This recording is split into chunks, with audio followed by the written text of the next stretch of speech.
আজকে নিজের হাতে সবার জন্য এঁচোড় চিকেন বানালাম। তো দেখো কেমন হলো। তো গুড মর্নিং এভরিওয়ান, আমার আরেকটি ভিডিওতে তোমাদের সবাইকে স্বাগতম জানাই। তো তোমরা ঠিকই শুনেছো, আজকে আমি বানাবো এঁচোড় চিকেন। তো প্রতিদিনের মতো ঘুম থেকে উঠেছি সকাল সকাল, আর অর্ধেক কাজ আমি করেছি, বাকি ছিল বিছানা তোলাটা। বিছানার চাদরটা অনেক নোংরা হয়ে গেছিলো, তাই ভাবলাম আজকে এটা চেঞ্জ করে দেই। তারপর রান্না করতে যাব, তখন দেখি আমাদের চাল বাড়ন্ত হয়ে গেছে। তো পাশের বাড়ি জেঠিমা বাড়ি থেকে চাল নিয়ে এসে আমি চলে গেছিলাম রান্না করার জন্য। তো তারপরে চালটাকে ভালো করে ধুয়ে চাল ধোয়া যে জলটা ছিল সেইটা আমি গাছে দিয়ে দিচ্ছি। আর আমাদের এখন যেহেতু ওই বাড়িতে কাজ চলছে, তাই জেঠু বালতি নিতে এসেছে, বালতি ভুলে গেছে। তো তারপর চলে গেছিলাম মেন রান্নায়। আর আমি এঁচোড়টাকে কাটার জন্য কিন্তু প্রথমে হাতে তেল মেখে নিচ্ছি, না হলে আঠা ভরে যাবে।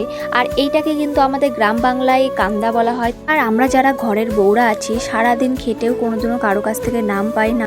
সারাদিন কাজ বাজ করে এত পরিশ্রম করি, আবার বাচ্চাও সামলাই, তবুও দিন শেষে শুনতে হয় ঘরে বসে তোমরা কি করো।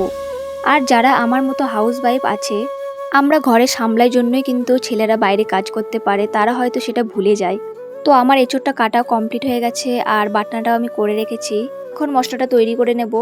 তার জন্য আদা জিরে কাঁচা লঙ্কা বেটে নিয়ে তার মধ্যে লবণ হলুদ লঙ্কা গুঁড়ো ধনে গুঁড়ো আর একটু সর্ষের তেল দিয়ে জল দিয়ে ভালো করে মশলাটাকে গুলে নেব।